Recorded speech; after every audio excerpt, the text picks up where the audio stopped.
Bonjour à vous, c'est un plaisir de vous savoir à l'écoute. J'espère que vous allez passer un bon temps dans l'étude de la parole de notre Dieu. Et nous sommes toujours dans cette série sur nos états d'âme. Alors, mon nom est Daniel Durand, je suis pasteur de l'Église baptiste de la foi à Drummondville. Alors, jusqu'à maintenant, on a vu plusieurs éléments concernant nos états d'âme. On a vu que ceux-ci peuvent être très influencés par des doutes dont les sources sont multiples. Alors, avant d'aller dans notre étude, on va prier. Seigneur Dieu, on veut remettre ce temps entre tes mains, sachant que tu bénis les temps qu'on prend dans ta parole. Tu bénis chacun de tes enfants. Tu nous amènes dans ces verts pâturages. Seigneur, on veut te prier de nous faire grandir en toi et pour toi. Donne-nous de connaître Jésus-Christ de plus en plus, de mieux en mieux. Donne-nous de nous consacrer à notre berger, de chercher la gloire de son nom. Seigneur Dieu, on te prie que tu puisses vraiment bénir ta parole en nous, que tu nous donnes de la comprendre, de la mettre en pratique, que nous recherchions, Seigneur Dieu, aussi à la faire connaître aux personnes qui nous entourent. Alors bénis ce temps, Seigneur Dieu, et notre prière, c'est que tu te glorifies. Amen. Donc, nombre d'états d'âme viennent des doutes. J'en parle depuis quelques semaines et excusez-moi, les doutes peuvent venir d'une mauvaise compréhension des doctrines bibliques. Les doutes peuvent venir d'un faux évangile que nous aurions entendu et qui nous aurait influencé. Donc on avait vu ça dans les dernières semaines et on avait vu vraiment plusieurs facteurs qui peuvent alimenter nos doutes. Et maintenant, quelqu'un pourrait savoir toutes ces choses, c'est-à-dire avoir à la limite une bonne compréhension de sainte doctrine, mais sans être sauvé. C'est-à-dire, si on lui faisait passer un examen théorique sur la doctrine, il y aurait des bonnes réponses parce que il répéterait ce qu'il aurait entendu, mais sans être sauvé. Et on a besoin d'une assurance subjective, c'est-à-dire dans nos vies, on a besoin de savoir que ce qu'on lit dans l'Écriture est vrai dans nos vies. Et la Bible nous fournit tout ce qu'il faut dans ce sens-là. Donc, on a déjà vu qu'il y a le fait objectif de notre assurance. Le chrétien est en sécurité, qu'il le ressente ou non. Mais c'est important de savoir que il ne s'agit pas de la sécurité de ceux qui se disent chrétiens, mais de la sécurité de ceux qui le sont vraiment. À cela, nous devons ajouter les fruits de la nouvelle naissance, les fruits de la vie chrétienne. Parce qu'il n'y a que ceux qui ont reçu la vie nouvelle qui peuvent vivre la vie nouvelle. D'autres peuvent la feindre, l'imiter, mais ce ne sera que très temporaire et superficiel. La parabole du semeur nous avertit que ces personnes-là vont démontrer leur superficialité, voire leur hypocrisie lorsque l'épreuve vient, lorsque le souci de l'argent vient, etc. Donc, le Seigneur met des circonstances pour que soient révélées leurs vraies conditions spirituelles. Mais il nous donne aussi d'apprécier les fruits de la régénération. Et c'est important. C'est important parce que C'est pas tout d'entendre une personne dire « je suis chrétien, je suis sauvé ».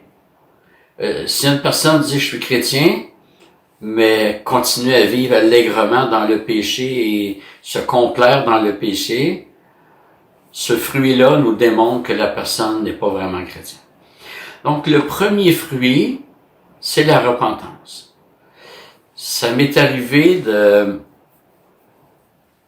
d'entendre des chrétiens dire « Ah, moi, je suis vraiment chrétien, j'ai évangélisé, j'ai été à l'accueil dans mon église, j'ai même déjà été diacre, j'étais trésorier, puis j'ai fait mille et une choses. » C'est pas le fruit de la nouvelle naissance, cela.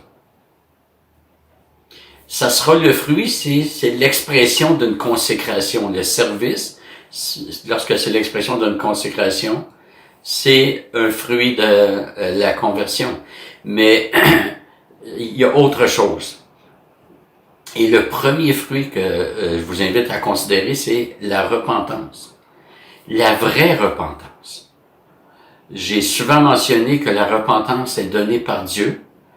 Et on va revoir les versets parce que je trouve que c'est un élément très important, pas juste sur notre sujet, mais sur l'ensemble de la doctrine. D'abord, Actes 5, 31, nous lisons « Dieu a élevé par sa droite Jésus comme prince et sauveur pour donner à Israël la repentance et le pardon des péchés. » Le verbe « donner » ici a tout son sens. Dieu donne la repentance.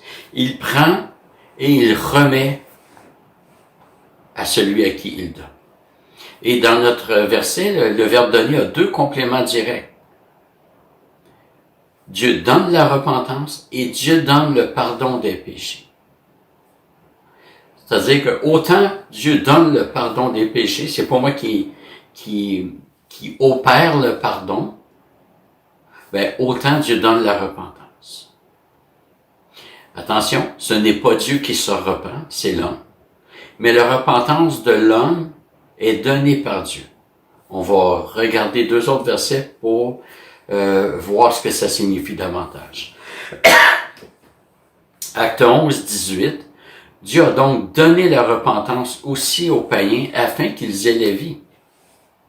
Je sais que certaines versions traduisent par le verbe accorder. Dieu accorde la repentance, mais c'est le même verbe. On le retrouve à 377 reprises dans le Nouveau Testament.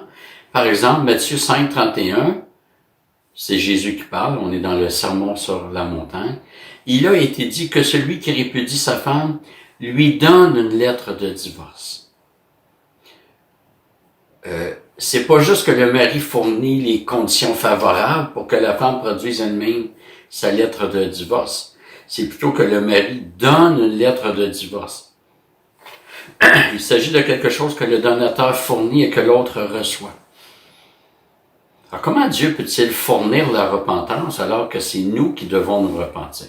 Parce que nous maintenons que c'est nous qui devons nous repentir. C'est pas Dieu qui se repent à notre place. Ben, en fait, Dieu donne un cœur repentant. Il donne la disposition. C'est beaucoup plus que des conditions favorables externes à l'homme. Par exemple, Dieu pourrait donner une épreuve pour que l'homme constate son besoin de se rapprocher de Dieu. Ben ça, c'est une condition externe. Oui, Dieu utilise cela, je le crois, mais juste ça, c'est insuffisant. Il y a plein de personnes qui traversent les mêmes épreuves et c'est pas tout le monde qui se convertisse. Quand il y a repentance, c'est que Dieu donne une disposition intérieure et ça se fait en donnant un nouveau cœur, un nouvel esprit. Et c'est une modalité de la nouvelle alliance. Ézéchiel 11, 19 nous dit, et c'est Dieu qui parle, « Je leur donnerai un même cœur et je mettrai en vous un esprit nouveau. J'ôterai de leur chair le cœur de pierre et je leur donnerai un cœur de chair. » Et au chapitre 36 du même livre, les versets 26 et 27, Dieu dit, « Je vous donnerai un cœur nouveau et je mettrai en vous un esprit nouveau. J'ôterai de votre chair le cœur de pierre et je vous donnerai un cœur de chair. Je mettrai mon esprit en vous. » c'est pas l'homme qui se met un cœur nouveau, un nouvel esprit, qui décide d'avoir une nouvelle disposition. Dieu donne un nouveau cœur en mettant son esprit. Il donne une nouvelle disposition. Je vous rappelle que chez les Hébreux, le mot cœur a presque très souvent le sens de toute la disposition intérieure. Dans notre langue moderne, c'est plutôt le siège des sentiments, des émotions. Mais dans l'hébreu antique, c'était rarement le cas. La plupart du temps, c'est toute la disposition. Dieu donne pas juste des nouveaux sentiments. Il donne toute une nouvelle intériorité, une nouvelle volonté, une intelligence éclairée, etc. Donc Dieu nous donne un nouveau cœur, un nouvel esprit, une nouvelle intériorité, sans que l'homme ne l'ait demandé. Pourquoi? Parce que s'il fallait que l'homme ait demandé une bonne disposition, c'est que l'homme aurait déjà une bonne disposition pour demander une bonne disposition. Ça prend une bonne disposition pour demander une bonne disposition. C'est comme l'amour de la vérité. On va lire un texte plus tard. C'est pas l'homme qui demande d'avoir l'amour de la vérité. Ça prendrait déjà l'amour de la vérité pour demander l'amour de la vérité. Et la foi, c'est la même chose. Il y a des chrétiens qui pensent que Dieu donne la foi à ceux qui la lui demandent. C'est parce que ça prend déjà la foi pour la demander. Donc, ça fonctionne pas, ça. Donc, Dieu prend son élu, il lui donne un nouveau cœur pour que son élu aime la vérité. Et avant que l'homme reçoive ce nouveau cœur, il ne veut pas la vérité. Il préfère les ténèbres à la lumière.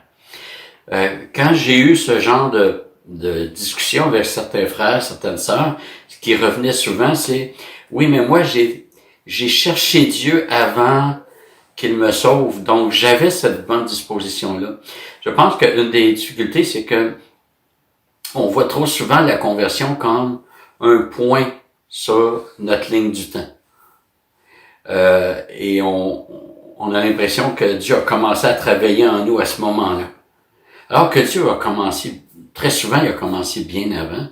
Pour ma part, je peux dire que j'ai cherché Dieu avant de découvrir Dieu. Mais c'est pas mon expérience qui doit interpréter la Bible, c'est la Bible qui doit interpréter mon expérience. Et aujourd'hui, à la lumière de ma lecture de la parole, je comprends que c'est Dieu qui a agi en moi, qui m'a donné cette nouvelle disposition pour que je le cherche. Parce que Paul dit dans Romains 3, nul ne cherche Dieu. Comment se fait-il que je l'ai cherché? J'ai pas contredit Paul. C'est simplement que je dois croire que par moi-même, je ne l'ai pas cherché. Dieu a mis en moi cette soif de le connaître. Donc, la repentance est le premier fruit de l'œuvre de Dieu dans son enfant. Un autre texte, 2 Timothée 2,25, qui est devenu dans les derniers mois, et je vais vous dire que c'est suite à l'écoute d'une vidéo du pasteur Florent Varac, un pasteur français très connu, et même de plus en plus connu au Québec, qui partageait sur ce verset-là et le verset suivant, mais on va juste lire 2 Timothée 2,25, qui dit « Le serviteur de Dieu doit redresser avec douceur les contradicteurs, dans l'espoir que Dieu leur donnera la repentance pour arriver à la connaissance de la vérité. » Alors là, il y a 3 personnes qui sont impliquées ici. Il y a le serviteur de Dieu, il y a le contradicteur, et il y a Dieu lui-même. Et Paul dit que l'espoir est en Dieu. Il n'est pas dans le serviteur de Dieu, ni dans les contradicteurs. L'espoir est en Dieu seul. Et qu'est-ce que ce verset nous enseigne? D'abord, le serviteur de Dieu doit redresser avec douceur. Ça donne rien de crier, de s'engueuler, de s'emporter. C'est pas notre humeur qui va faire l'œuvre de Dieu. Il doit redresser avec douceur. Peut-être qu'on pourrait traduire par docilité aussi. On dirait être docile à Dieu. Et on voit que c'est le moyen, dans ce verset, il y a d'autres versets qui peuvent compléter, mais ici, c'est le moyen que Paul mentionne, le moyen utilisé par Dieu. Le serviteur doit redresser. Redresser, c'est ramener à la droiture.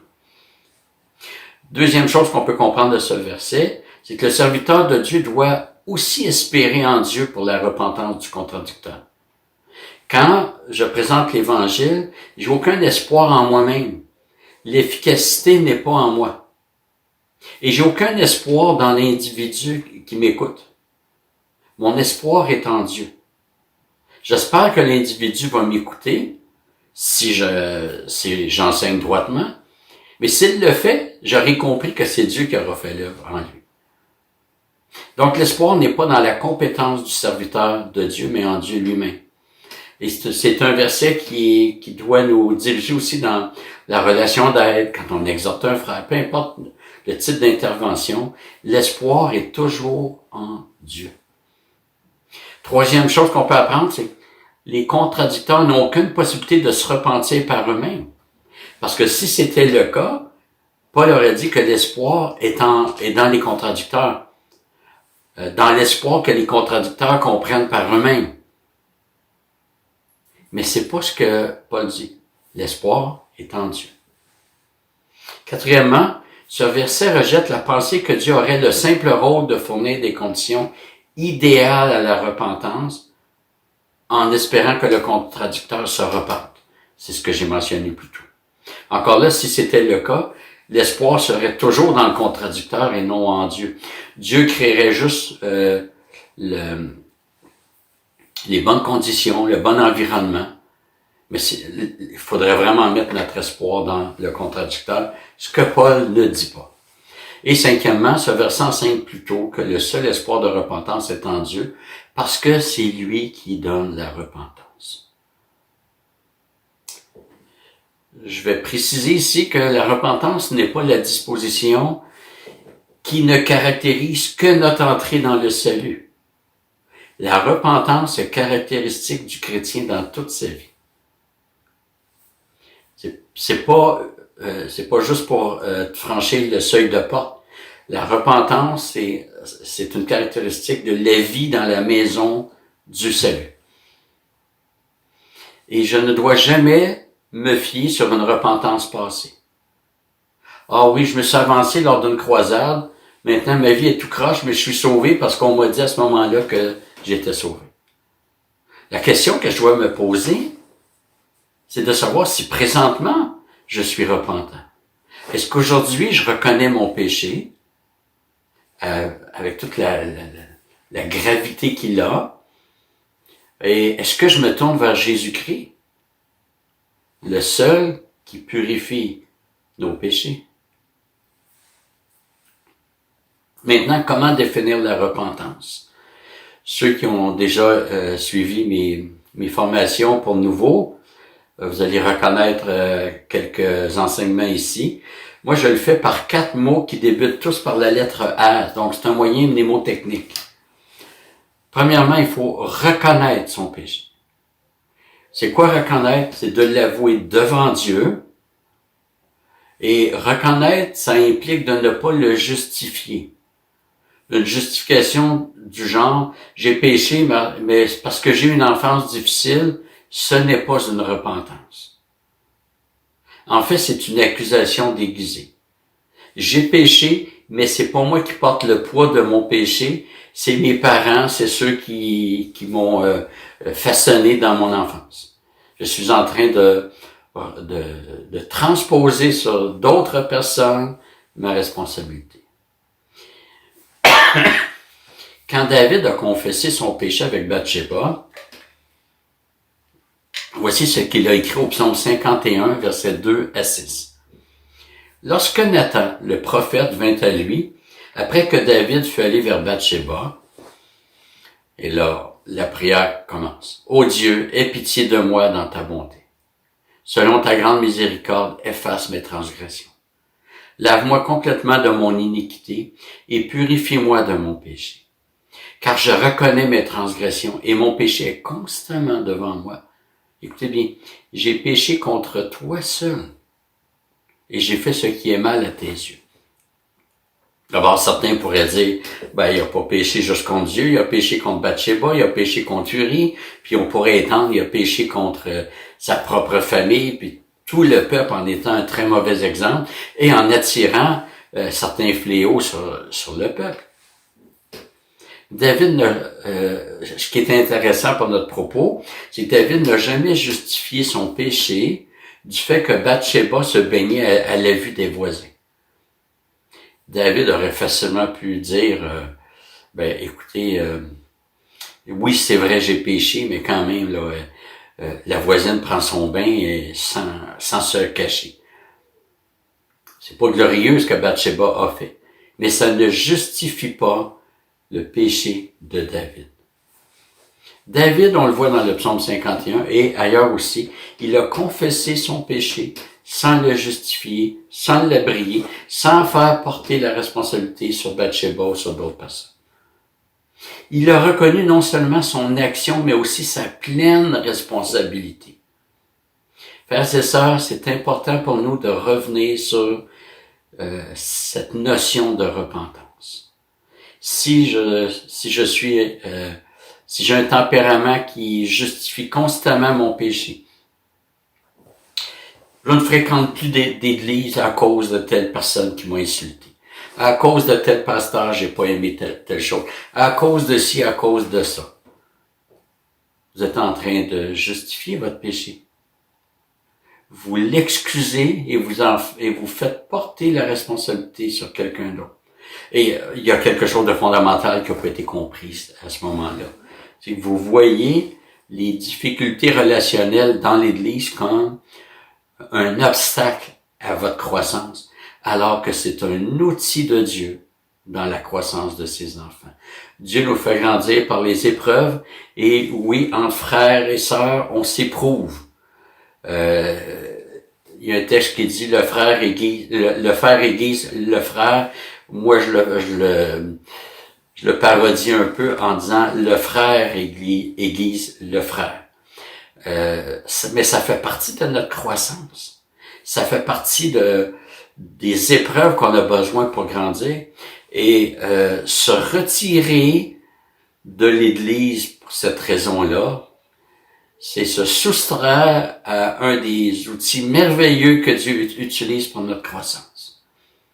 Mais j'ai souvent entendu des personnes qui se disent chrétiennes, je suis pas en mesure de dire si elles sont vraiment chrétiennes, mais des personnes qui se disent chrétiennes et justifier leur non-appartenance à l'Église locale en raison de trucs comme ça, de mauvaises expériences. On ne renie pas les mauvaises expériences, mais de là à justifier notre non-appartenance, c'est un péché. Donc, on rajoute au péché de ne pas appartenir à l'Église le péché de faire porter ça sur d'autres. Si il y en a qui cherchent des défauts chez les frères et sœurs, chez leur pasteur, vous allez en trouver. J'ai déjà dit à mon Église, vous allez en trouver, puis si vous en avez pas trouvé encore, allez voir ma femme. Dieu appelle des pécheurs comme pasteurs. Une église, c'est un rassemblement de pécheurs repentants. Alors, c'est normal dans cette anormalité, c'est-à-dire qu'il faut s'attendre à ce qu'il y ait des difficultés relationnelles, des blessures, etc. Donc, il faut pas excuser son péché et lui trouver une raison d'être. Par exemple, d'autres pourraient dire, j'ai péché, mais ça m'a bien servi. Ou ça a bien servi ma famille. Comme le père de famille qui a perdu son emploi et qui vole pour nourrir sa famille. On comprend qu'il veut nourrir sa famille, mais voler, c'est pas la solution. Frères et sœurs, notre péché n'a aucune vertu, aucune justification. Nous devons reconnaître notre péché sans retenue et nous devons reconnaître notre responsabilité pleine et entière dans notre péché. Mais la reconnaissance du péché ne suffit pas. Il y a des personnes qui vont reconnaître leur péché, mais sans plus. Des alcooliques qui vont dire, « Oh, moi, je perds un coup, mais ça va, je vis très bien avec ça. » D'autres vont dire, moi, j'ai pas de vie d'église et je vis très bien avec ça. Finalement, ils vivent très bien avec leur péché. Donc, le deuxième mot qui débute par A, c'est regretter. Je ne parle pas des larmes de crocodile, je parle d'un regret profond. Regretter, c'est désirer ne pas avoir commis le péché. Si c'était à refaire, c'est clair que je ne referais pas ce que j'ai fait. Je le regrette profondément. Mais encore là, c'est passé. C'est passé au sens où c'est pas complet pour reconnaître une repentance. Le troisième mot qui débute par A, c'est rejeter. Celui qui reconnaît, qui regrette, mais qui ne rejette pas, c'est pas une repentance. Celui qui est vraiment repentant ne veut pas retomber dans son péché. Il va fuir les occasions, comme Joseph qui a fui la maison de Potiphar lorsque la femme de son maître a voulu coucher avec lui. Joseph savait qu'il courait de grands risques en fuyant. Il a payé un prix très lourd.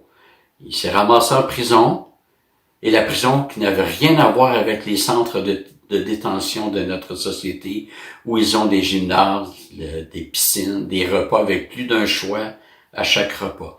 Et je sais de quoi je parle, j'ai jamais fait de prison, mais j'ai déjà été... j'allais à chaque semaine à la prison Tanguay à Montréal, j'allais jouer du piano pour les détenus, puis il y avait un genre de petite rencontre pastorale. J'ai fait ça pendant quelques années et j'ai vu les installations.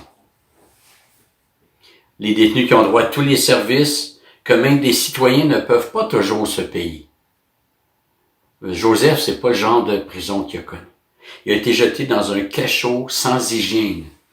Mais il a préféré cela au péché d'adultère avec la femme de Potiphar. Il a préféré être jeté en prison. C'était infect à l'époque. Il a préféré la pire situation au péché avec Potiphar. Il faut ajouter à cela que la femme de Potiphar était fort probablement très jolie. Potiphar était chef des gardes du Pharaon. Alors, il y avait beaucoup de privilèges de par sa proximité au palais royal. Alors, Potiphar pouvait choisir parmi les plus belles femmes. Évidemment, le Pharaon se servait en premier avec son harem, mais fort probablement que la femme de Potiphar était très jolie. Et en plus, Joseph était dans la fleur de l'âge. La tentation devait être très forte. Mais parce que Joseph avait un cœur pur pour Dieu, il a fui. Il a rejeté tout péché. Celui qui est vraiment repentant va rejeter. Il va fuir son péché, il va fuir les occasions de chute parce qu'il sait qu'il est fragile, qu'il peut retomber facilement. Il ne se croit pas fort, il se croit faible. Et recevons, frères et sœurs, l'exhortation d'Hébreux 12:1. Rejetons tout fardeau et le péché qui nous enveloppe si facilement et courons avec persévérance l'épreuve qui nous est proposée. Rejeter le péché, la sagesse veut que on le rejette dès la première tentation. Je pense que c'est le pasteur Jacques Marcoux qui avait donné l'illustration suivante. Le péché, c'est comme un train de sauvage en haut d'une pente. Quand on est en haut, c'est facile de pas s'engager. Mais quand on a commencé à descendre la pente, on n'est pas capable d'arrêter. La tentation, si on arrête au début, c'est facile. Si on alimente, si on se laisse aller par nos pensées, on est déjà engagé et c'est la chute qui nous attend. 2 Pierre 1,4 nous dit « Par la gloire et la vertu de Dieu, les promesses les plus précieuses et les plus grandes nous ont été données, afin que par elles vous deveniez participants de la nature divine, en fuyant la corruption qui existe dans le monde par la convoitise. » nous devons fuir la corruption. Et aujourd'hui, on se cachera pas, c'est tellement plus difficile. Pourquoi? Parce que avec la télévision, avec Internet, on a accès à des choses qui avant n'entraient pas dans les foyers. Aujourd'hui, on a beaucoup d'écrans et on sait que ce qui passe sur l'écran, il y a du bon et il y a du très mauvais. Et je parle pas juste de la pornographie, il y a toutes sortes d'immoralités sur Internet ou à la télé. Et c'est dans la maison. Donc, c'est beaucoup plus difficile de fuir la corruption, mais il faut le faire. J'ai connu quelqu'un qui avait complètement coupé son Internet à la maison parce qu'il y avait des problèmes. Il a fui la corruption. Frères et sœurs, la corruption n'est pas quelque chose à regarder sans se soucier. En cette période de pandémie, on doit garder une distance de 2 mètres avec les autres personnes. Avec la corruption, qui est une plus grande pandémie, nous devons garder une distance de 200 mètres, de 2000 mètres. On doit la fuir.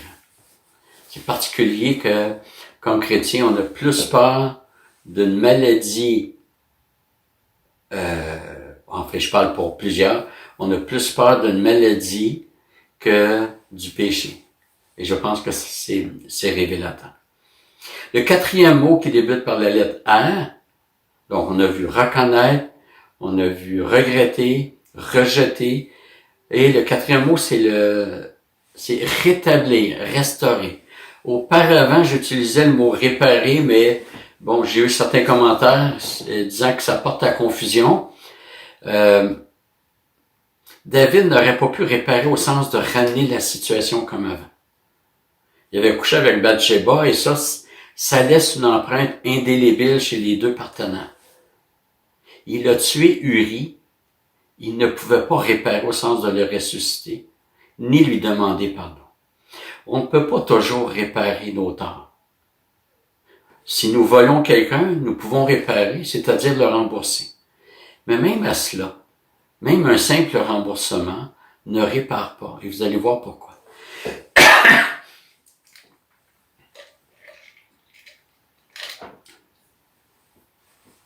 J'ai connu quelqu'un qui avait volé ses colocataires. Et il a fui par la suite. Une des colocataires devait partir en voyage organisé. Mais parce que la personne avait volé, cette colocataire n'a pas pu faire son voyage. Même si le voleur avait remboursé cette colocataire, ça ne lui redonnait pas son voyage. On ne peut pas pleinement réparer. Il peut y avoir une colère, un stress qui a été provoqué, puis on peut pas réparer ça. Mais on peut rétablir au sens de rétablir la relation, la communion. Si j'ai péché envers quelqu'un, je dois aller voir la personne envers qui j'ai péché et demander pardon. On a vu dans le psaume 51 que David dit « J'ai péché contre Dieu seul ». Comment comprendre cela? J'ai oublié tantôt de le préciser. Mais c'est que dans un sens, le péché est toujours vis-à-vis de Dieu. C'est pas Bathsheba qui a demandé que l'adultère soit pas commis. C'est Dieu qui a demandé cela. C'est pas Uri qui a demandé qu'on ne tue pas un être humain. C'est Dieu qui a demandé ça. De sorte que le péché se définit par rapport à Dieu. Et quand on pêche, dans un sens, c'est toujours vis-à-vis de Dieu. Mais il y a une deuxième, il y a comme par extension, on pêche envers d'autres personnes, c'est-à-dire qu'on se comporte envers ces personnes-là de façon contraire à ce que Dieu demande. Donc, si c'est le cas, je dois rétablir, je dois aller voir la personne et lui demander pardon. Pas dire « je m'excuse si je t'ai blessé ». Ça, c'est faire porter le poids sur la personne. Si tu n'avais pas été blessé, j'aurais pas à m'excuser, alors que ça n'a rien à voir. Quand Jésus dit, si quelqu'un dit à son frère « Raka, il est passible de la gêne », il dit pas si la personne se sent blessée. c'est pas la réaction qui établit le péché, c'est l'action. Si j'insulte mon frère, qu'il soit blessé ou qu'il s'en contrefiche, je dois aller demander pardon parce que mon geste est péché. Je dois aussi tout faire pour réparer ce qui est possible. Si j'ai calomnié au midi, je dois aller trouver toutes les personnes à qui j'ai parlé en mal de mon prochain pour leur dire que je n'avais pas à dire cela. Et que je leur demande pardon d'avoir placé en eux ces paroles mauvaises. Si je calomnie, je dois aller demander pardon à la personne de qui j'ai parlé comme cela, mais aussi à toutes les autres personnes chez qui j'ai répandu ces paroles. J'ai placé dans leur cœur, dans leur pensée, des mauvaises pensées contre leur frère ou contre leur sœur. Alors, frères et sœurs, retenons les points suivants.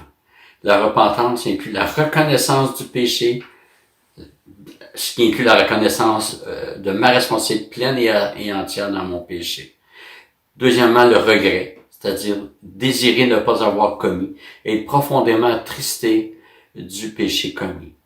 Troisièmement, le rejet, c'est-à-dire je dois fuir toutes les occasions, renoncer à tout ce qui me fait chuter, être prêt à sacrifier ce qui me fait chuter. Ça peut être des passe-temps, des relations malsaines, même un emploi malsain. Et le rétablissement, la restauration. Je dois tout faire pour réparer ce qui peut l'être. Et rétablir les relations envers les personnes envers qui j'ai péché. Donc, le premier fruit à la vie chrétienne, c'est la repentance. Alors, si quelqu'un dit s'être converti, la première chose qui sera visible, c'est sa repentance. Et ce n'est pas surprenant que le baptême, la marque visible de l'entrée dans la Nouvelle Alliance, inclut la repentance. Le baptême de Jean préparait à cela. Les évangéliques associent son baptême à la repentance. Les évangiles associent son baptême à la repentance. Et le baptême de l'Église voit le baptême de Jean-Baptiste est enrichi. Mais il n'y a pas de coupure entre le baptême que l'Église pratique et le baptême que Jean-Baptiste pratiquait. Acte 2, 38, Pierre leur dit, « Repentez-vous et que chacun de vous soit baptisé au nom de Jésus-Christ pour le pardon de vos péchés. » Donc, le premier fruit de la conversion, de la vraie foi, c'est la repentance. Alors, on va s'arrêter ici. On va continuer, Dieu voulant, la prochaine fois avec la question de l'obéissance. Alors, on va terminer par la prière. Seigneur Dieu, merci encore une fois pour ta parole qui nous bénit, qui nous encourage, qui corrige nos mauvaises conceptions, qui nous donne de l'assurance. Seigneur, merci pour Jésus-Christ, ce Seigneur parfait, doux et humble de cœur, qui a obéi parfaitement à la loi de son Père. Merci pour le royaume qui est inauguré. Et Seigneur, merci parce que tu règnes au-dessus de tout ce qui se passe dans ce monde-ci, Seigneur Dieu. Je te prie pour mes frères et sœurs, je te prie de les bénir, de les garder précieusement. Amen.